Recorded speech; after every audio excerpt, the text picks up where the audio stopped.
அன்பார்ந்த நேயர்களுக்கு வணக்கம். நான் உங்கள் மதுசூதனன் கலைச்செல்வன். தினமொரு கதை நிகழ்ச்சியில் உங்களை சந்திப்பதில் மகிழ்ச்சி கொள்கிறேன். அன்னை தமிழுக்கு அலங்காரம் செய்யும் விதமாகத்தான் தமிழ் மொழியிலே எழுந்த நூல்களெல்லாம் இருக்கின்றன என்று பாடுவார்கள். அன்னையை ஒரு பெண் தெய்வமாக பாவித்து தமிழன்னைக்கு அலங்காரம் செய்த நூல்களாக 50 காப்பியங்களை, காவிய நூல்களை குறித்து பலரும் பேசியிருக்க பார்க்கிறோம்.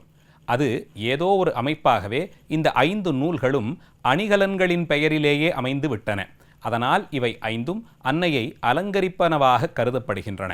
அந்த விதத்தில் தமிழன்னையினுடைய திருவடிச் சுவடுகளை அலங்கரிக்கக்கூடியதாய் சிலப்பதிகாரம் என்ற ஒப்பு உயர்வு சொல்ல முடியாத மாபெரும் காவியம் இருக்க பார்க்கிறோம். அந்த கதையினுடைய முக்கிய அம்சமாக சிலம்பு ஒன்று சாட்சியாக நிற்பதாலும், கடையினுடைய அந்த இறுதி காட்சி, விறுவிறுப்பான அந்த இறுதி காட்சியிலே கையிலே கண்ணகியானவள் சுமந்து வந்த சிலம்பு சாட்சி சொல்லுவதாய் இருப்பதாலும் இந்த நூலுக்கு அப்படி பெயர் ஏற்பட்டதை பார்க்கிறோம். சிலப்பதிகாரம் தமிழகத்தினுடைய மூவேந்தர்களாக விளங்கிய சோழர்கள், பாண்டியர்கள், சேரர்கள் மூவரையும் ஒன்றிணைத்து இந்த கதையினுடைய தலைவனும் தலைவியுமாய் கோவலனும் கண்ணகியும் 3 நாடுகளிலும் பயணப்பட்டு போய் ஒவ்வொரு இடத்திலும் நடந்த நிகழ்ச்சிகளின் தொகுப்பை கூறும் நூலாக இருக்க பார்க்கிறோம். துறைமுகப்பட்டினமான தமிழகத்தின் கிழக்கு கடற்கரை பகுதியிலே மிகவும் பிரபலமாய் தொன்மை காலம் தொடங்கி இருந்து வரும் பூம்புகார் நகரத்திலிருந்து தொடங்கிய இந்த கதைக்களம் சற்று அப்படியே நகர்ந்து போய் பாண்டிய தேசத்தை அடைந்து மதுரை நகரத்தின் எல்லையில் தங்கி மதுரை நகரத்திற்குள்ளே சென்று பாண்டியனுடைய அரசவையிலேயே இந்த காப்பியத்தின் உச்சகட்டமாக இருக்கக்கூடிய நிறைவு காட்சிகளெல்லாம் நடந்து முடிய, அங்கிருந்து கண்ணகி கோபாவேசத்தோடு புறப்பட்டு மேற்கு தொடர்ச்சி மலைகளை கடந்து சேரதேசத்தை சென்றடையும் வரையிலும் செல்லும் இந்த காவியத்தை சேர தேசத்தை ஆண்ட அரசனான சேரன் செங்குட்டுவனின் அவையில் அவனுடைய மூத்தவராக கருதப்படும் இளங்கோ என்ற இளங்கோ அடிகள் அங்கே வந்திருந்த மலைவாழ் மக்கள் கூற கேட்டு இந்த கதையை பாடினார் என்று கூறப்படுகிறது. எந்த ஒரு நூலானாலும் அந்த நூலின் ஆசிரியர் யார், அவர் வாழ்ந்த காலம் என்ன, அவர் சார்ந்திருந்த கொள்கைகள் என்ன, அவர் எந்த தேசத்தைச் சேர்ந்தவர், எப்படிப்பட்ட ஒரு சூழ்நிலையிலே அந்த நூலை அவர் இயற்றினார் என்பதையெல்லாம் அறிந்து கொண்டு அவற்றை கருத்தில் கொண்டு அந்த பார்வையோடு பார்க்கும்போதுதான் அந்த நூலில் கூறப்பட்டிருக்கக்கூடிய கருத்துக்களோடு நாம் ஒன்றுபட்டு போக முடியும், அல்லது அதை விமர்சனமாவது செய்ய முடியும். அதனால் ஒரு நூலாசிரியரை பற்றி தெரிந்து கொள்வது இன்றியமையாததாகிறது. சிலப்பதிகார நூலை பொறுத்தவரையில் இளங்கோ என்பவர் இந்த நூலை பாடினார் என்று பார்க்கிறோம். ஆனால் இன்றைய காலகட்டத்தில் அவர் இளங்கோ அடிகள் என்ற பெயரால் ஒரு சமண சமய துறவி என்று பிரபலமாக அறியப்படுகிறார். இதெல்லாம் எதனுடைய சாட்சியாக வெளிவந்த கதைகள், எதை வைத்து இளங்கோ என்ற இந்த தமிழ் புலவருக்கு இப்படி ஒரு சமண சமய தொடர்பு சொல்லப்படுகிறது என்பதை நாம் ஆராய்ந்தால் பல்வேறு வரலாற்று ஆசிரியர்களும் இது குறித்த தரவுகளை கூறியிருப்பதை பார்க்க முடிகிறது. இளங்கோ அடிகள் என்பவர் சேரதேசத்தை ஆட்சி செய்து வந்த சேர மன்னன் ஒருவனுக்கும் நற்சோனை என்ற சோழதேசத்து இளவரசிக்கும், இந்த சேர மன்னன் நற்சோனை என்ற சோழ இளவரசியை திருமணம் செய்து கொண்டு அங்கே வஞ்சி நகரத்தை ஆட்சி செய்து வருகிறார். வஞ்சி நகரம் சேர நாட்டினுடைய தலைநகரம். அப்படி அவர் வஞ்சி நாட்டை ஆண்டு வரும்போது அவருக்கு 2 பிள்ளைகள் பிறக்கிறார்கள். மூத்தவன் இளங்கோ, இளையவன் செங்குட்டுவன். இவர்கள் இருவரும் அங்கே ஆட்சி நடத்தி வர வேண்டிய ஒரு காலம். அவர்களுக்குள்ளே இருவரிலும் மூத்தவனான இளங்கோவிற்குத்தான் அடுத்த பட்டம் உடனடியாக கிடைக்க இருக்கிறது என்பதை அரண்மனைக்கு வந்த ஜோதிடம் வல்லவர் ஒருவர் கூறுகிறார்.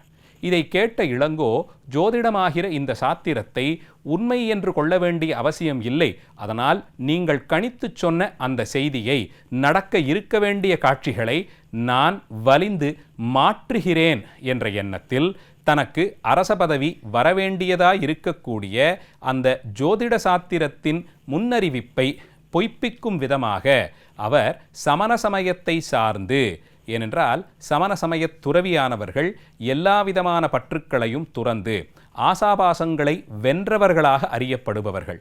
அப்படி இருக்கக்கூடிய ஒரு சமண துறவி அரச பதவியை ஏற்க முடியாது. அதனால் அரச பதவியை வேறு எந்த காரணம் காட்டியும் துறக்க முடியாது. அதனால் நான் சமண சமயம் சார்ந்து இந்த பதவியை துறந்து நான் என்னுடைய தம்பிக்கு இந்த பதவி நேரடியாக வரும்படியாய் செய்கிறேன் என்று முனைந்தார். அதன்படியே அவரும் உடனடியாக சமண சமயத்தை சார்ந்து, அதிலும் பிற்காலத்தில் எழுந்த இந்த நிகழ்ச்சி குறித்த கதைகளின் போக்கின்படி வஞ்சி நகரத்திற்கு வெளியே இருந்த சமணப்பள்ளி ஒன்றை போய் அடைந்து அங்கே இருக்கக்கூடிய சமண சமய சந்நியாசிகளிடம் தன்னுடைய உள்ள விருப்பத்தை வெளிப்படுத்த, அவர்களும் அரசு பதவிக்கு செல்ல வேண்டியதை தவிர்த்து அதை தியாகம் செய்து துறவு மார்க்கத்தை ஏற்க வந்தீர்களே, உங்களுக்குத்தான் சமண சமயம் பொருந்தியிருக்கும் என்ற எண்ணத்தோடு அவருக்கு சமண சமய விதிகளின்படி துறவர தீட்சையெல்லாம் கொடுத்து அவரை சமண சந்நியாசி ஆக்கினார்கள். அந்த சந்நியாசி கோலத்தோடு அரசவைக்கு சென்ற இளங்கோ அடிகளானார். அவர் அடிகளானபடியால் அரச பதவி ஏற்க முடியாது, அதை துறந்தார். அதையும் அவர் துறந்துவிட சேர மன்னன் தன்னுடைய இளைய மகனான செங்குட்டுவனுக்கு அரச பட்டம் கட்டி சேரன் செங்குட்டுவன் என்று வரலாற்றிலே அவர் இடமும் பெற்றுவிடுகிறார். இப்படி ஒரு கதைப்போக்கை சொல்லி, இதனால்தான் இளங்கோ என்ற அந்த அரச பதவியை ஏற்க இருந்தவர் இளங்கோ அடிகள் என்ற துறவியானார் என்பது ஒரு கதையாக சொல்லப்படுகிறது. இது ஒரு புறம் இருக்க, இளங்கோவடிகள் அரசபையிலேயே இருந்து கொண்டு தன்னுடைய தம்பி சேரன் செங்குட்டுவனுடைய ஆட்சியிலேயும் கலந்து கொண்டார் என்று பார்க்கிறோம். அப்படி இருந்து வந்த ஒரு காலத்தில்தான் ஒரு நாள் சேர நாட்டின் மலைப்பிரதேசங்களிலிருந்து மலைவாழ் மக்கள் அரசனை காண விரைந்து வந்தார்கள். வந்தவர்கள் தங்கள் வழக்கப்படி மலையிலே விளைந்த இயற்கை வளங்களையெல்லாம், காய்கனிகள், கிழங்கு வகைகள், தேன் முதலியவற்றை அரசனுக்கு பரிசாக கொடுத்துவிட்டு, மன்னர் பெரும, நாங்கள் சில நாட்களுக்கு முன்பாக மிகவும் வித்தியாசமான ஒரு காட்சியை நம் மலைப்பிரதேசத்தில் கண்டோம். ஒரு நாள் அந்த மலைச்சரிவிலே ஒரு பாறையின் மீது தெய்வாம்சம் பொருந்திய பெண் ஒருத்தி தலைவிரி கோலமாக, கண்களெல்லாம் நீர் மல்க, அழிக்கப்பட்ட நெற்றிப்பொட்டோடு கையிலே ஒரு கை சிலம்போடு கூடி நின்றிருந்தாள். அப்படி அவள் நின்று கொண்டு இருந்தபோது ஆகாசத்திலிருந்து ஒரு விமானம் இறங்கி வந்தது. வந்த விமானத்திலிருந்து அழகே வடிவான ஒரு இளைஞன் இறங்கி வந்து இந்த பெண்ணின் கையை பிடித்து கொண்டு மறுபடியும் அந்த விமானத்தில் ஏற இருவரும் சொர்க்கலோகத்தை நோக்கி சென்றார்கள். இந்த இருவரும் யார்? அந்த பெண் எதனால் கண்கலங்கி நின்றாள்? வந்த அந்த ஆடவன் யார் என்று எங்களுக்கு தெரியவில்லை. இந்த காட்சியை உடனடியாக அரசனுக்கு தெரியப்படுத்த வேண்டி வந்தோம் என்று கூறினார்கள். இதை கேட்ட சேரன் செங்குட்டுவனும், இப்படி ஒரு நிகழ்ச்சியா? யார் இந்த ஆணும் பெண்ணும்? அவர்கள் சொர்க்கலோகத்திற்கு செல்லுவதற்காக வேண்டி விமானமெல்லாம் வருகிறதென்றால் இவர்களுடைய தெய்வத்தன்மைதான் என்னே, இவர்களை பற்றி நாம் அறிந்து கொள்ள வேண்டும் என்று கூற, சமணசமய சந்நியாசியான இளங்கோவடிகள் தன்னுடைய ஞானத்தினாலே இந்த இருவரும் யார் என்பதை அடையாளப்படுத்தி அங்கே நின்று கொண்டு தலைவிரி கோலமாக வருத்திய நிலையில் நின்றிருந்தவள் கண்ணகி.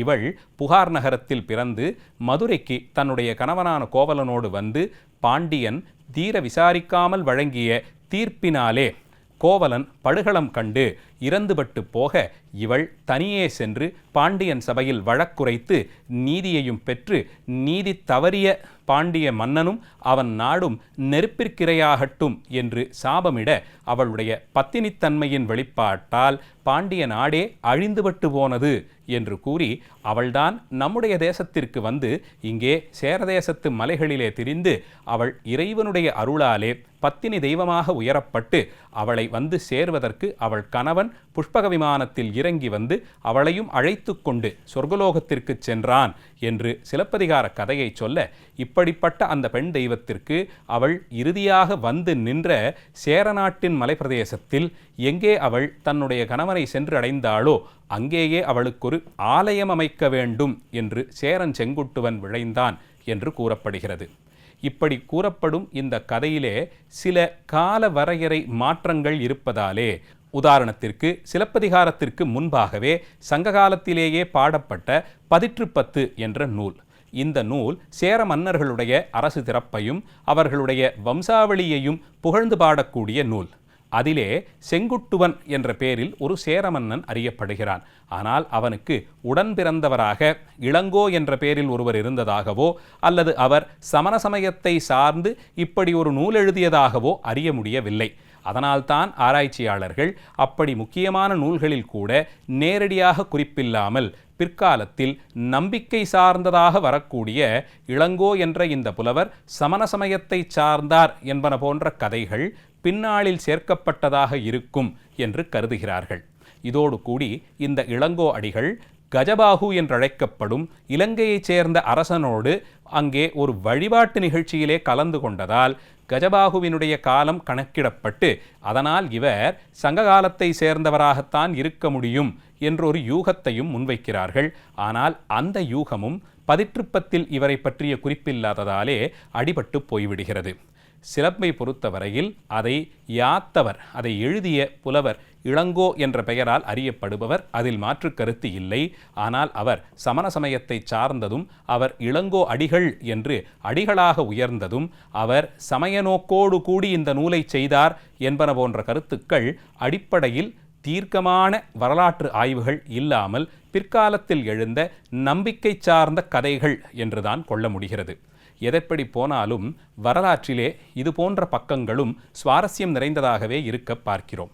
இவ்வளவு பெரிய காவியத்தை பாடியவரை பற்றி நம்மிடம் எந்தவிதமான குறிப்பும் இல்லை என்று சொல்லாது அவர் இப்படி ஒரு சமயத்தை சார்ந்திருக்கலாம், அப்படி அவர் ஒரு சமயத்தை சார்வதற்கு இது மாதிரியான நிகழ்ச்சிகள் நடந்திருக்கலாம் என்பன போன்றவற்றை பிற்காலத்திலே நம்பிக்கையின் அடிப்படையிலும் அவ்வப்போது நிலவி வந்த சமயங்களினுடைய தாக்கத்தை வைத்தும் புனைந்திருக்க வாய்ப்புகள் அதிகமாக இருக்க பார்க்கிறோம். இளங்கோ அடிகள் ஆன இவரின் மூலமாகத்தான் நமக்கு சிலப்பதிகாரத்திலே கிடைக்கக்கூடிய செய்திகள் கிடைத்துள்ளன. அவர் சமண சமயத்துறவி என்பதை கடந்து இளங்கோ என்ற உண்மையை பாடும் புலவராக இருந்ததால்தான் நமக்கு கோவலன் கண்ணகி ஆகிய இருவருக்கும் வேதமுறைப்படி திருமணம் நடந்ததும், புகார் நகரத்திலே பல்வேறு வைதீக தெய்வங்களுக்கு வழிபாடுகள் இருந்ததும், முருகப்பெருமான், சிவபெருமான், இந்திரன் இந்த தெய்வங்களுக்குரிய வாகனங்களுக்கெல்லாம் அங்கே கோயில்கள் இருந்ததும் அறிய முடிகிறது. அது கூட திருமால் வழிபாட்டை பற்றி நமக்கு ஆய்ச்சியர் குரவையிலே பறக்க பாடியிருப்பதும் சிறப்பாக கருத வேண்டியது. வேட்டுவ வரியில் அன்னையினுடைய வழிபாடு, துர்க்கையினுடைய வழிபாடு எப்படியெல்லாம் நடந்தது, அன்னையினுடைய திருநாமங்களாக என்னவெல்லாம் சொல்லி கொண்டாடப்பட்டது என்பதையும் அறிகிறோம். எல்லாவற்றிற்கும் மேலே இவர் சமண சமயத்தைச் சேர்ந்தவராக இருந்திருந்தால் சேரனுடைய சபையிலே அவன் சபைக்கு வந்து சேர்ந்தவுடன் திருஅனந்தபுரத்திலிருந்து திருமால் ஆலயத்தினுடைய பிரசாதங்களும் சிவாலயத்தினுடைய பிரசாதங்களும் இரண்டும் வந்து சேர்ந்ததை பற்றிய குறிப்பு உட்பட எல்லாவற்றையும் பேசியிருக்கிறார். அதனால் இவர் இளங்கோ என்ற தமிழ் புலவராக அறியப்படவே வாய்ப்புகள் அதிகம் இருக்கிறது என்று பார்க்க முடிகிறது. எதெப்படி போனாலும் கால வெள்ளத்திலே அவ்வப்போது அரசாட்சி செய்பவர்கள் அல்லது சற்று ஓங்கிய கரங்களோடு இருப்பவர்கள் துணையாலே இதுபோன்ற கதைகளும் சுவாரஸ்யத்தை கூட்டித்தான் கொடுக்கின்றன. அந்த நிலையில் இளங்கோ என்ற சிலம்பு பாடிய தமிழ் புலவரினுடைய சிறப்புகளையெல்லாம் சிந்தித்து அவர் இளங்கோ அடிகளானார் என்பன போன்ற வரலாற்று தரவுகள் அதிகம் இல்லாததும் ஆனால் காலவல்லட்டில் பேசப்படும் கருத்தாக சேர்த்து கூறப்படுவதையும் சிந்தித்து இன்றைய நிகழ்ச்சியை நிறைவு செய்கிறேன். நாளைய தினம் மீண்டும் ஒரு கதையோடு உங்களை வந்து சந்திக்கிறேன். நன்றி, வணக்கம்.